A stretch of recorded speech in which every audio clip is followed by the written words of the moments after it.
10. Dan sekalian ayat 11 demikian sampai ayat yang ke-17. Oke, demikian firman Tuhan. Akhirnya hendaklah kamu kuat di dalam Tuhan, di dalam kekuatan kuasanya. Kenakanlah seluruh perlengkapan senjata Allah, supaya kamu dapat bertahan melawan tipu muslihat iblis. Karena perjuangan kita bukanlah melawan darah dan daging, tapi melawan pemerintah-pemerintah, melawan penguasa-penguasa, melawan penghulu-penghulu dunia yang gelap ini, melawan roh-roh jahat di udara. Sebab itu, ambillah seluruh perlengkapan senjata Allah, supaya kamu dapat mengadakan perlawanan pada hari yang jahat itu, dan tetap berdiri sesudah kamu menyelesaikan segala sesuatu. Jadi berdiri tegap. Mereka pinggangkan kebenaran dan berbaju zirahkan keadilan. Kami memperkasakan kerelaan untuk memberitakan Injil damai sejahtera. Dalam segala keadaan pergunakanlah perisai iman. Sebab dengan perisai itu kamu akan dapat memadamkan semua panah api dari si jahat. Dan terimalah pokok keselamatan dan pedang roh, yaitu firman Allah. Oke, kita sampai sana dulu. Sebenarnya masih lanjut lagi, tapi kita akan bahas yang selanjutnya itu di lembar yang berikutnya. Jadi kita akan berdoa dulu. Oke, dan minta Brian minta doa. Ya Allah, kami yang surga, Yesus, terima kasih Bapak, boleh sampai kami datang kurang waktu Bapak, semoga kami juga akan belajar sedikit dari firman-Mu, kiranya Kau berkati meskipun yang membawakannya dan yang boleh mengerti dan menerapkan dalam kehidupan kami sehari-hari. Terima kasih Tuhan, Kau juga telah memberkati teman-teman kami, saudara kami yang belum sampai, juga kami yang percaya bahwa mereka boleh sampai ke sini, juga dengan selamat oleh Tuhan segala-galanya. Dalam nama Tuhan Yesus, kami telah berdoa dan bersyukur kepada Amin. Amin. Oke, kita lakukan nomor 1 kita di sini ya. Kita tiba pada penghujung surat ini. Tidak terasa cukup lama kita sudah membahas, mulai dari bahkan mulai dari ini ya, mulai dari tahun lalu bahkan kita sudah membahas kitab Efesus. Kita tiba pada penghujung tahun ini, surat ini yang nyata dari pemakaian kata akhirnya oleh Paulus. Jadi di ayat 10 dikatakan akhirnya. Jadi setelah dia bicarakan semua hal itu yang sudah kita bahas di awal, sedikit mengulang bahwa pasal 1 sampai pasal 3 banyak bicara mengenai masalah doktrinal. Lalu pasal 4 sampai 6 banyak bicara mengenai hal-hal praktis. Nah, ini tentu hanya secara umum, bukan berarti tidak ada praktisnya di sini dan bukan berarti tidak ada doktrinnya di sini, tetap ada juga. Penekanannya aja gitu ya, penekanannya doktrin keselamatan dan doktrin gereja dan sebagainya. Lalu dalam hal praktis adalah bagaimana kita harus melepaskan manusia lama, menggunakan manusia baru. Kemudian kita harus di dalam terang dan meninggalkan kegelapan. Dan kemudian bagaimana kita harus saling berlaku satu dengan yang lain, ya kan, kita harus penuh dengan roh. Kemudian kita harus menebus waktu, kemudian kita harus saling merendahkan diri satu dengan yang lain, suami kepada istri, istri kepada suami, bagaimana yang satu mencari kepentingan yang lain dan lain sebagainya. Nah, sampai di akhirnya, jadi kesimpulan. Yang kesimpulan di sini, Paulus tahu bahwa untuk melakukan semua ini tidak mudah, gitu. Ya. Untuk melakukan semua ini tidak mudah, melainkan ada suatu peperangan rohani. Ada suatu pertempuran rohani karena kita berperang. Jadi akhirnya oleh Paulus. Ya. Jadi kita lihat di sini sang rasul telah membicarakan tentang posisi kita di dalam Kristus. Atau dalam tema di awal-awal surat, temanya adalah di dalam Yesus, di dalam Kristus, gitu kan? Jadi posisi kita di dalam Kristus, keselamatan kita, dan juga hidup seharusnya setelah keselamatan sebagai manusia baru di dalam terang, manusia baru di dalam terang. Itu adalah isi kita. Ini yang sudah dibicarakan. Dan sebagai kesimpulan, Paulus mau mengingatkan bahwa mempraktikkan semua itu tidaklah mudah. Karena kita menghadapi peperangan rohani. Kita menghadapi peperangan rohani. Dan bukan hanya peperangan ini ada, tapi peperangan ini ada dua front bahkan, yaitu dari dalam dan dari luar. Nah, dari dalam ada kedagingan kita, keinginan lama kita yang terus berperang. Dan dari luar ada hal-hal yang di dunia ini, dunia dan iblis yang akan mencoba untuk menyerang kita. Jadi kita berada dalam peperangan rohani. Misalnya salah satu hal yang banyak orang tidak sadar di sini ya, coba kita lihat di dalam surat Petrus. Kita buka dalam Petrus sekali dulu. Oke, misalnya 1 Petrus 2 ayat 11. Ini contoh bagaimana peperangan ini dari dalam dan dari luar. 1 Petrus 2 ayat 11. Kalau ada yang punya KJV juga boleh dibacakan untuk kita, tapi saya bacakan bahasa Indonesia ya. Saudara-saudaraku yang dikasihi, aku menasihati kamu supaya kamu sebagai pendatang dan perantau, kamu menjauhkan diri dari keinginan-keinginan daging yang berjuang melawan jiwa. Ada yang punya KJV? Coba kalau dibaca.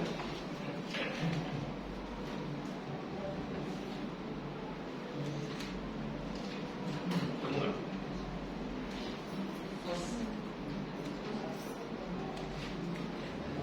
1 Petrus 2 ayat 11.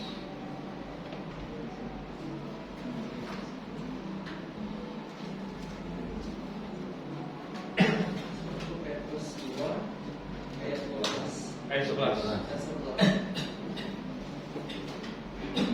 Yang lain dari kedua. 1 Petrus 2 11 ya. 1 Peter chapter 2 verse 11.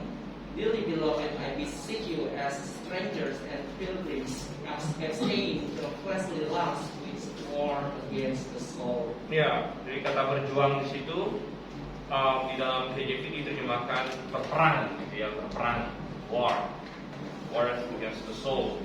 Jadi ini adalah contoh peperangan rohani yang dihadapi. Satu contoh saja. Itu bicara mengenai apa? Keinginan daging ya, keinginan daging. Yang hawa nafsu berperang melawan jiwa kita. Jadi kita bisa melihat ini dari dalam kita sendiri, kedagingan kita memang cenderung untuk memiliki misalnya hawa nafsu yang tidak baik ya. Dan dari luar juga ada. Dari luar kita bisa melihat bagaimana dunia ini dan iblis ya mencoba untuk menjatuhkan kita dalam hal itu. Jadi kita melihat peperangan rohani yang luar biasa terjadi sebenarnya. Jadi walaupun mungkin kita sekarang sedang banyak yang memperhatikan perang hanya Rusia dan Ukraina, gitu. Itu adalah perang fisik, gitu ya. Itu adalah perang pakai senjata fisik situ. Ya. Tapi orang Kristen ya, harus menyadari bahwa kita berada di dalam peperangan rohani. Oke, kita masuk kembali ke Efesus pasal 6 di sini, ayat poin 2 kita. Banyak orang Kristen bahkan tidak menyadari bahwa kita berada dalam peperangan rohani. Dan itu adalah hal yang paling bahaya sekali kalau kita tidak tahu kita berada dalam peperangan.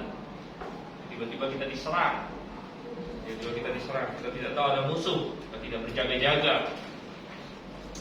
Paulus mengajarkan hal ini dan lebih lanjut lagi memberitahu dua hal yang kita butuhkan dalam peperangan ini.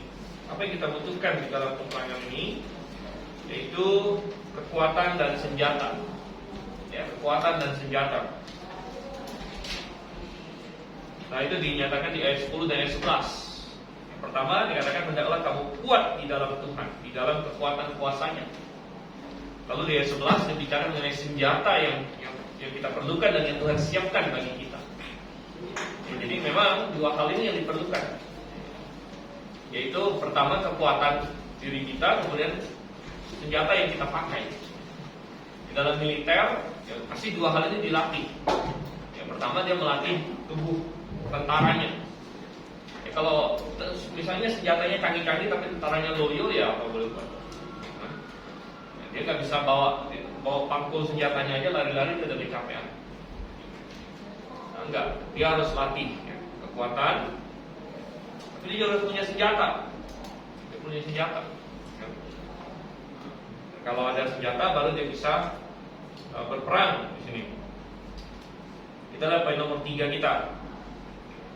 Setiap tentara yang baru masuk akan dilatih fisik. Ya, ini sudah pasti. Dia akan dilatih fisik. Makanya tentara itu ya entah itu dia lari, entah itu dia push up, entah itu dia pokoknya nge-gym atau apa macam, dia harus melatih fisiknya. Dan kekuatan fisik ini dibutuhkan agar dia bisa mempergunakan perlengkapannya. Ya, makanya disuruh latihan lari. Kalau lari nggak pakai beban aja kecapean, bagaimana kalau lari udah bawa ransel yang beratnya 10 kilo gitu kan? Plus senjatanya, plus makanannya, plus apa aja. Nah, disuruh jalan bentar aja udah capek. Gak bisa. Jadi Paulus menyuruhkan agar setiap orang menjadi kuat di dalam Tuhan. Dan hendaklah kamu kuat di dalam Tuhan. Dan cara untuk menjadi kuat adalah memakai kekuatan kuasa Tuhan. Jadi satu hal yang sangat indah bagi kita, yaitu bahwa kekuatan yang kita miliki tidak harus mengandalkan diri kita sendiri saja. Nah, kalau memang kekuatan itu hanya mengandalkan diri kita, maka ya gawatlah kita. Maka sangat kasihan kita karena kekuatan kita sangat kecil. Kekuatan kita sangat kecil, tetapi perhatikan apa kata Paulus di ayat 10. Hendaklah kamu kuat di dalam Tuhan. Nomor 1, di dalam kekuatan apa? Kuasanya. Jadi yang orang Kristen harus latih adalah bagaimana kita bisa kuat di dalam kuasa Tuhan. Artinya kita bisa menggunakan kekuatan yang Tuhan sediakan bagi kita. Bagaimana kita bisa memakai itu dalam peperangan rohani kita. Dan nanti kita akan melihat bagaimana caranya tentunya. Ya. Dalam misi kita selanjutnya, kita menjadi kuat ketika kita mendekat dan bergantung pada Tuhan. Mendekat dan bergantung kepada Tuhan. Dan kita tahu bahwa kita melakukan segala sesuatu dalam roh Tuhan. Coba misalnya kita buka di dalam Zakaria 4 ayat 6, ayat yang terkenal. Perjanjian Lama, Zakaria itu kitab kedua terakhir. Kalau terakhir itu terkenal Maleakhi, banyak orang tidak tahu. Sebelum itu Zakaria. Zakaria ini ya, bukan Zakarianya ini ya. Perjanjian Baru ada Zakaria juga, Zakaria yang suaminya Elisabeth. Dan ini bukan, ini Nabi. Dan maka berbicara ia, katanya, inilah firman Tuhan pada Zerubabel. Bunyinya bukan dengan keperkasaan, bukan dengan kekuatan, melainkan dengan rohku, firman Tuhan semesta. Dan konteksnya di sini adalah Zerubabel. Ini Zakaria ini adalah kitab yang ditulis setelah pembuangan Babel. Jadi ingat, orang Israel kan pernah dihancurkan, dikalahkan oleh Babel terus dibuang. Lalu oleh kasih karunia Tuhan mereka diizinkan kembali akhirnya. Nah, ini setelahnya. Makanya kita sebut post exilik. Exile itu kan pembuangan ya. Ini post pembuangan, pasca pembuangan, post exilik. Jadi setelah balik mereka ada pemimpin namanya Zerubabel. Dan Tuhan tugaskan Zerubabel, kamu punya tugas satu, yaitu bangun kembali bait suci. Dan orang Yahudi dan Zerubabel di situ bingung gitu. Mereka ingat dulu yang bangun bait suci pertama itu siapa? Salomo bangun bait suci itu perlu berapa banyak biaya? Oh, mahal banget. Dan perlu berapa hebat dan perlu berapa. Dan mereka berpikir kita nggak mungkin. Salomo membangun itu pada puncak-puncak kejayaan kerajaan Israel. Sedangkan sekarang kerajaan Israel nggak ada. Kita pulang aja Zerubabel itu menjadi gubernur. Dia masih di bawahnya Koresi. Dia berpikir bagaimana mungkin kita mendirikan bait suci. Tapi Tuhan bilang, ya, kalau kamu mengandalkan diri kamu sendiri ya pasti nggak mau. Tapi dengan rohku terus bilang, kamu harus bergantung padaku. Pokoknya kamu lakukan yang aku suruh kamu lakukan. Jadi memang salah satu lagu di buku nyanyi kita yang sangat indah, apa? Percaya patuh. Ya. Itu adalah cara orang Kristen berjalan. Percaya pada Tuhan, patuh pada Tuhan. Percaya pada Tuhan, patuh pada Tuhan. Walaupun apapun yang kita hadapi. Oke, jadi kita harus kuat di dalam kuasa Tuhan. Kembali ke Efesus pasalnya yang ke-6. Kembali ke Efesus pasal 6. Dan selain kekuatan, kita butuh senjata. Kita butuh senjata rohani. Ayat yang keempat di sini ya. Bukan ayat 4, poin 4 maksudnya. Poin 4 kita. Hal kedua yang diperlukan adalah perlengkapan senjata. Perlengkapan senjata, tapi ini bukan perlengkapan senjata militer, tapi perlengkapan senjata Allah. Perlengkapan senjata Allah. Dan perlengkapannya apa saja akan diperjelas dari ayat 14 dan seterusnya. Tapi sebelum itu Paulus menggambarkan musuh kita dulu. Kita harus tahu dulu siapa yang kita hadapi. Ya, jadi bukan melawan darah dan daging katanya ya di 12. Bukan melawan darah dan daging. Jadi kita bukan jihad begitu. Kita bukan melakukan penyerangan fisik. Nanti kita bikin apa? Laskar apa gitu. Kita nggak perlu bikin laskar grave atau apa. Jadi satu kayak kelompok paramiliter atau apa gitu. Enggak. Kita tidak melakukan itu. Karena perjuangan kita bukan melawan darah dan daging. Tapi musuh kita, ia disebut sebagai pertama iblis. Iblis itu dari bahasa Yunani diabolos. Jadi kita bilang anak-anak kecil jangan suka bolos. Diabolos. Tapi ini bahasa Yunani ya, nggak ada hubungan dengan bolos bahasa Indonesia. Tapi memang istilah bahasa Yunaninya diabolos.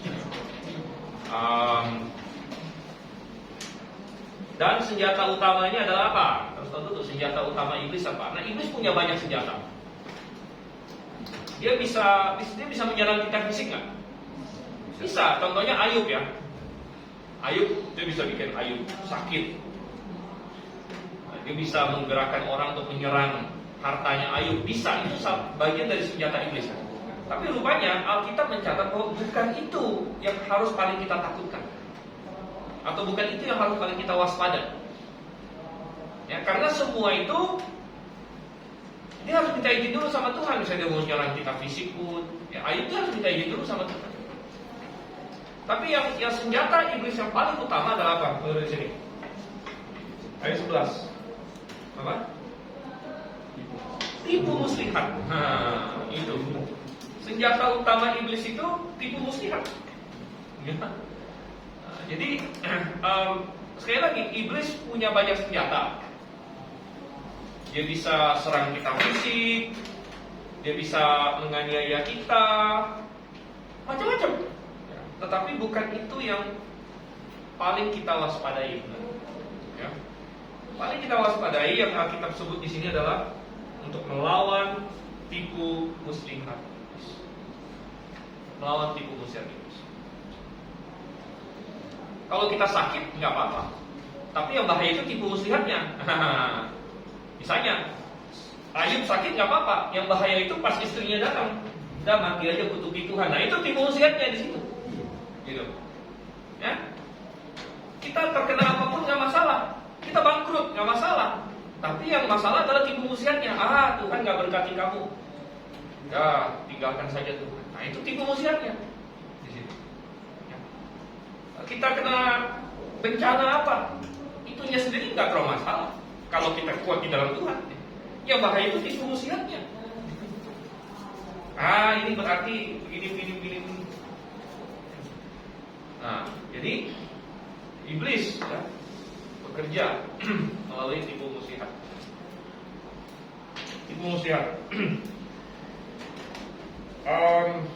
Oke, 4A sini ya.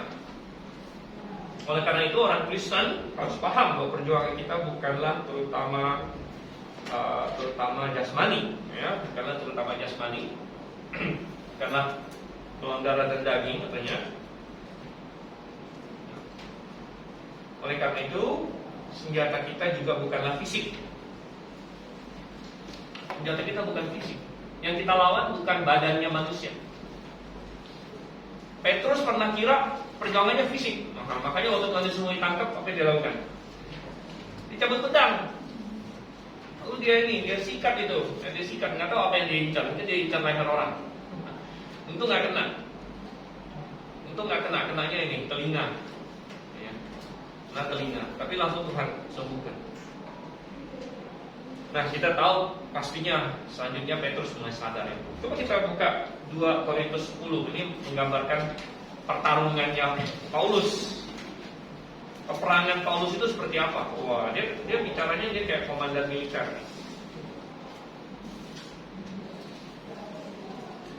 Tapi perhatikan bagaimana sifat rohani dari pertempuran Paulus dalam 2 Korintus 10 ayat 3 dan seterusnya. Oke, dan di sini jadi Paulus bukan cuma berteori saja di Efesus, dia sudah mengalami juga pertarungan rohani. Dia bilang begini, memang kami masih hidup di dunia. Oke, benar? Kita masih di dunia, kita masih perlu barang-barang jasmani fisik kan? Kita masih perlu makanan, masih perlu uang, itu masih kita perlu. Kita nggak bilang itu nggak ada sama sekali.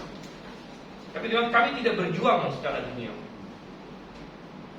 Ayat 4, karena senjata kami dalam perjuangan bukanlah senjata duniawi, melainkan senjata yang diperlengkapi dengan kuasa Allah yang sanggup untuk meruntuhkan benteng-benteng. Benteng apa yang dimaksud? Bukan benteng Takeshi, ada yang pernah nonton benteng Takeshi itu? Bukan benteng Kiev atau Moskow atau apa gitu, bukan ya. Bukan ada Garison Roma atau apa di Kaisarea, bukan. Tapi benteng ini adalah benteng-benteng hati manusia yang keras. Benteng-benteng penyesatan. Coba dia lanjutkan di sini. Kan sanggup untuk meruntuhkan benteng-benteng. Dia lanjutkan ayat 5. Kami mematahkan setiap siasat orang. Sekali lagi tipu muslihat ada di sini.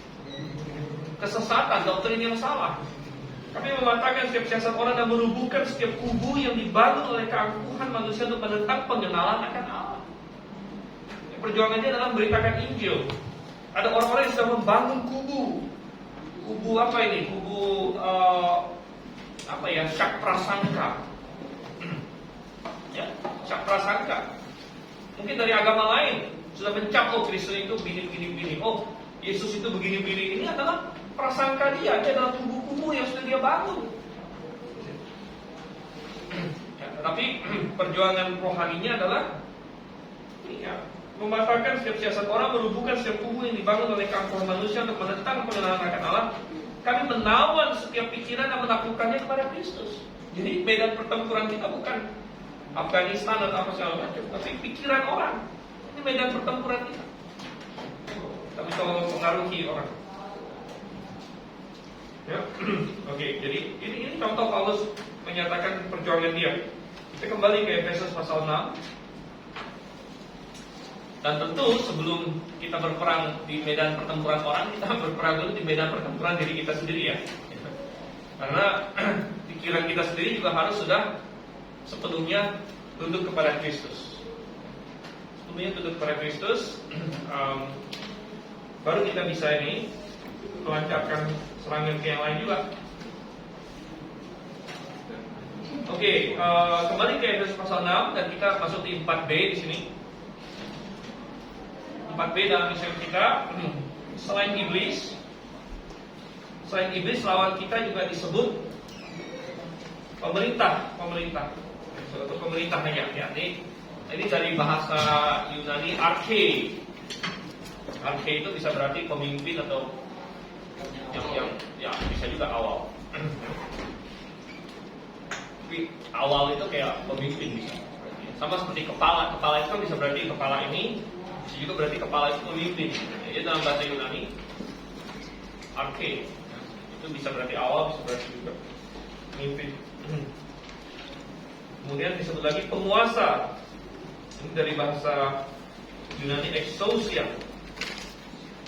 Exousia itu adalah kuasa atau otoritas. Kemudian apa dikatakan lagi? Penghulu dunia. Penghulu dunia ini berasal dari kata kosmokrator, ya. Kosmo itu dari kosmos, kosmos itu dunia. Krator, ya, kayak yang berkuasa lah, yang pentolannya, gitu ya. Penghulu dunia. Kosmokrator yang gelap ini, penghulu dunia gelap ini. Dan roh-roh jahat di udara. Roh jahat di udara. Nah, kadang-kadang ada yang berkata begini, pemerintah itu maksudnya apa ya? Apakah pemerintah manusia? Jadi kita mesti melawan siapa? Melawan Jokowi kan? melawan pemerintah RI, pemerintah Amerika, pemerintah Cina. Sebenarnya bukan juga, gitu ya. Jadi pemerintah yang dimaksud ini adalah pemerintah rohani, gitu ya. Karena jelas konteksnya kan bukan darah dan daging. Ya. Jadi dikatakan di sini dalam lisan kita semua ini mengindikasikan bahwa iblis memiliki banyak pengikut. Ya, jadi ini adalah anak buahnya iblis semua. Semua ini mengindikasikan bahwa iblis memiliki banyak pengikut yang memiliki jenjang mereka masing-masing. Nah, tetapi bukan berarti bahwa gak ada hubungan sama sekali. Artinya begini, anak-anak buahnya iblis di sini sering memang memakai kekuatan dunia ini memang. Ya, mereka sering memakai kekuatan dunia ini. Ya, jadi mereka sering memakai pemerintah dunia ini untuk melaksanakan ini tindakan mereka seperti menganiaya, membatasi Injil. Mereka sering memakai. Coba kita lihat di Daniel.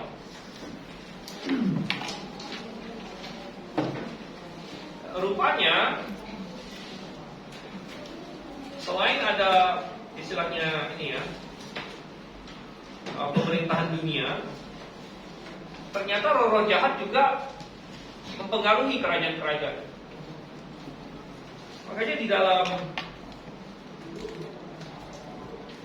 ini ya, coba kita lihat Daniel pasalnya yang ke-10 misalnya.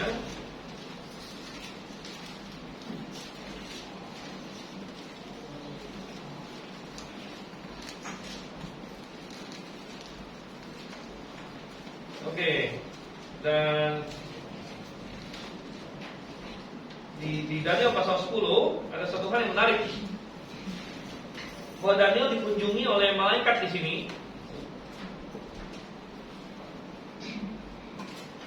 Dan kita bisa lihat dari ayat 11 ya, atau dari ayat 10. Daniel 10 ayat 10, tapi ada suatu tangan menyentuh aku, membuat aku bangun sambil bertumbuh pada lutut tanganku. Katanya kepadaku, Daniel, engkau orang yang dikasihi, camkanlah firman yang katakan kepadamu. Ini malaikat lagi ngomong sama dia. Dan berdirilah pada kakimu, sebab sekarang aku diutus kepadamu. Ketika hal itu dikatakannya kepadaku, berdirilah aku dengan gemetar. Lalu katanya kepadaku, janganlah takut, Daniel, setelah didengar perkataanmu sejak hari pertama kau berniat untuk mendapat pengertian dan untuk merendahkan dirimu di hadapan Allahmu, dan aku datang oleh karena perkataanmu itu. Pemimpin kerajaan orang Persia berdiri 21 hari lamanya menentang aku. Tapi kemudian Mikhail, salah seorang dari pemimpin-pemimpin terkemuka, datang menolong aku. Dan aku meninggalkan dia di sana berhadapan-hadapan dengan raja-raja orang Persia. Jadi sangat menarik sekali, ini malaikat. Jadi kalau kita lihat konteksnya, Daniel meminta sesuatu kepada Tuhan, meminta untuk mengerti sesuatu sampai dia puasa 3 minggu. Dia puasa 3 minggu. Tapi akhirnya datang malaikat kepadanya untuk menyatakan sesuatu kepada Daniel. Tetapi dia bilang, pemimpin kerajaan orang Persia berdiri 21 hari lamanya menentang aku. Ya. Siapa pemimpin kerajaan Persia ini? Apakah raja manusianya? Raja manusia bagaimana bisa berdiri menentang malaikat ini? Jadi kita memahami di sini pemimpin kerajaan orang Persia ini adalah istilahnya begini, anak buah iblis yang dia tempatkan untuk menguasai Persia, gitu. Ya, jadi anak buah iblis yang dijadikan jenderalnya di Persia lah. Okay, ya. Nah, jadi Dan datanglah Mikael. Mikael kan malaikat juga di sini. Datanglah Mikael menolong. Jadi di situ ini ya. Jadi kita melihat rupanya memang yang kita lawan bukan pemerintah manusia, tapi kita harus paham bahwa pemerintah manusia sering dipakai oleh iblis, ya. Sering dipakai oleh iblis untuk ya, tujuan-tujuannya dan maksudnya. Tapi bukan itu lawan kita. Nah, karena orang-orang di dalam pemerintahan dunia itu orang-orang yang kita mau selamatkan juga. Dan ketika Paulus di penjara di Roma, dia menginjilin sampai-sampai banyak katanya dari istana kaisar pun menjadi percaya. Ya, jadi ini coba kita kembali ke Efesus pasalnya yang ke-6. Efesus pasalnya yang ke-6.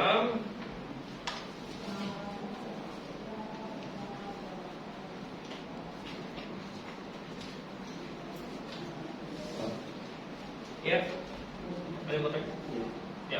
Jadi kan kalau kita di pemerintah secara jasmani, berarti kan kalau kita lihat tadi pemimpin Persia, tadi kan di baliknya itu Satan gitu kan, yang berkuasa. Nanti kalau misalnya dalam hal keadilan, misalnya kita ini posisi benar, tapi karena ini mungkin karena agamanya gitu kan, sehingga dia mau berpihak kepada kebenaran. Nanti kalau misalnya kita dari pihak kita dirugikan begitu, misalnya dituding hal yang salah dan penjarakan atau gimana, bagaimana sikap kita terhadap pemerintah? Oke, kalau misalnya kita dipenjarakan oleh pemerintah secara salah gitu ya, ya kita mencoba dalam apa yang bisa kita lakukan untuk protes gitu. Ya kita kan bisa ajukan banding, kita bisa ya intinya kita tetap mengatakan bahwa ini suatu kesalahan gitu ya. Tapi kita tidak dipanggil untuk lalu kita bunuh-bunuhin ini apa sipir penjaranya gitu kan, kayak semacam suatu istilahnya kayak kita jadi teroris lah gitu ya. Kita tidak dipanggil untuk itu ya. Jadi lawan kita bukan itu ya. Pak, tadi kan menyinggung tentang pemerintah Persia, kan di sini juga saya rasa ada pemerintahan Yunani. Selanjutnya adalah Apakah artinya memang iblis sudah menetapkan mungkin yang disebut pangkat yang tinggi jenderal di berbagai negara? ya sepertinya demikian. Dan bagaimana cara mereka mengorganisasikannya? Maksudnya iblis itu kan tidak hadir. Kita bisa lihat contohnya di Kisah Ayub, dia kadang di surga, kemudian dia turun ke bumi dan lain sebagainya. Dia tidak omnipoten begitu seperti itu. Saya curious saja sih gimana cara mereka berkomunikasi dan lain sebagainya. Berkomunikasi ya mereka pasti punya cara berkomunikasi ya. Kita aja bisa komunikasi gitu. Komunikasi kita adalah apa hari ini?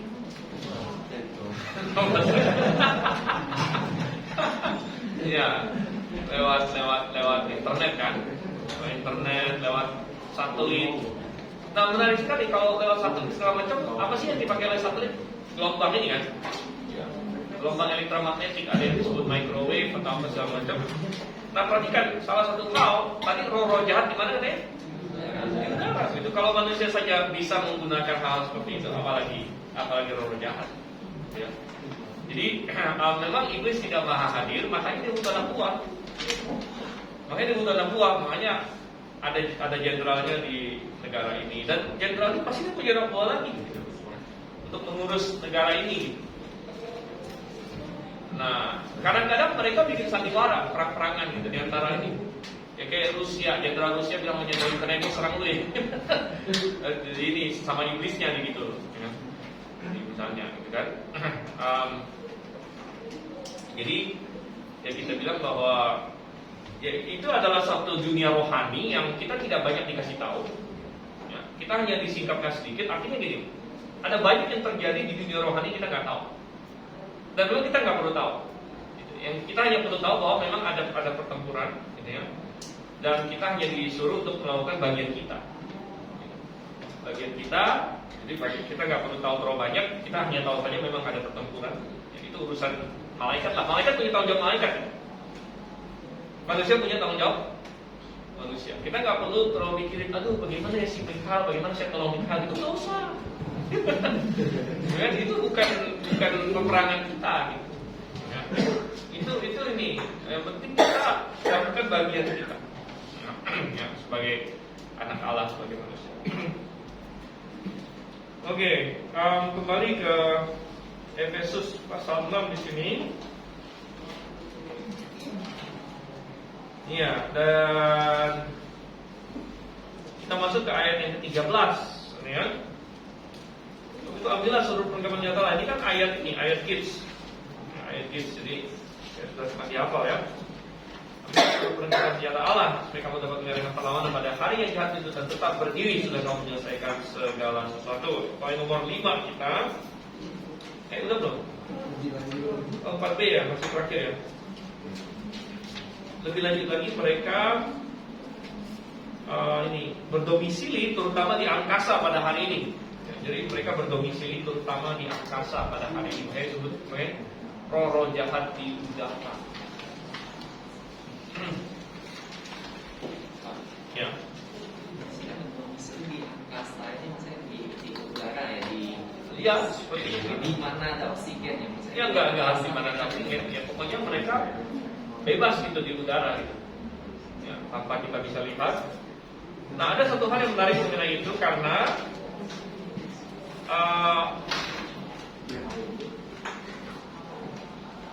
ini ya, dalam kitab Wahyu nanti di masa tribulasi iblis akan dilemparkan dari Oranos. Nah, Oranos itu bisa diterjemahkan dari sorga, Oranos itu bisa juga langit. Jadi coba kita lihat di Wahyu 12. Wahyu 12 ayat 7 sampai 9 gitu kan. Wahyu 12 ayat 7 sampai 9. Maka timbullah peperangan di sorga. Mikael dan malaikat-malaikatnya berperang melawan naga itu. Dan naga itu dibantu oleh malaikat-malaikatnya. Tapi mereka tidak dapat bertahan. Mereka tidak mendapat tempat lagi di sorga. Nah, sorga ini bisa diterjemahkan sorga, bisa juga diterjemahkan langit sebenarnya. Karena ini dari kata Oranos ya. Jadi bisa juga tidak mendapatkan tempat di langit atau di sorga. Dan naga besar itu, si luar tua yang disebut iblis atau Satan, yang menyesatkan seluruh dunia, dilemparkan ke bawah, dilemparkan ke bumi. Jadi ada kontras antara Oranos, langit atau sorga, dengan bumi. Ya. Jadi bisa jadi pada masa tribulation, domisili roh jahat di udara ini dihentikan oleh Tuhan, ya, dan mereka tidak bisa lagi bebas gitu, di udara. Bisa jadi. Dan ini mungkin juga adalah salah satu cara Tuhan melindungi orang-orang kudus yang dikejar-kejar di masa tribulasi. Ya, karena kita berpikir kalau misalnya dengan teknologi sekarang dan sebagainya, mau melacak orang itu kan begitu mudah sebenarnya. Jadi ada harapan apa bagi orang percaya di masa tribulasi untuk bisa lolos dari kejaran antikristus dan sebagainya, gitu ya? Ya memang kalau berdasarkan logika manusia aja sih mestinya nggak ada kesempatan, apalagi kalau mereka dibantu roh jahat, gitu kan? Gak usah pakai handphone kita, pakai roh jahat aja dia lihat kamu kemana. Nah, tapi kita bilang Tuhan tentu tidak membiarkan umatnya begitu saja, tapi dia juga mengacaukan operasi iblis dan anak buahnya di sini. Gitu ya. Dia kacaukan dengan satu cara. Ya. Tapi menarik Bapak bahas Oranos ya. Mungkin saja bisa ke surga begitu. Dan mungkin saja iblis memang masih bisa ke surga. Contohnya kita lihat dari Kisah Ayub ketika anak-anak Allah berkumpul, iblis juga datang. Ya bisa saja ada bagian surga tertentu ya. Ya mungkin nggak semuanya, gitu kan? Mungkin bagian surga tertentu yang dia masih bisa akses mungkin. Ya itu menjadi pertanyaan saya. Maksudnya dia bisa ngobrol dengan Allah, bisa tawar menawar tentang Ayub dan sebagainya. Padahal Allah itu kan katanya tidak terhampiri oleh dosa, begitu. Iya. Kalau Satan bisa dengan mudahnya datang menghampiri dia, bicara dengan dia.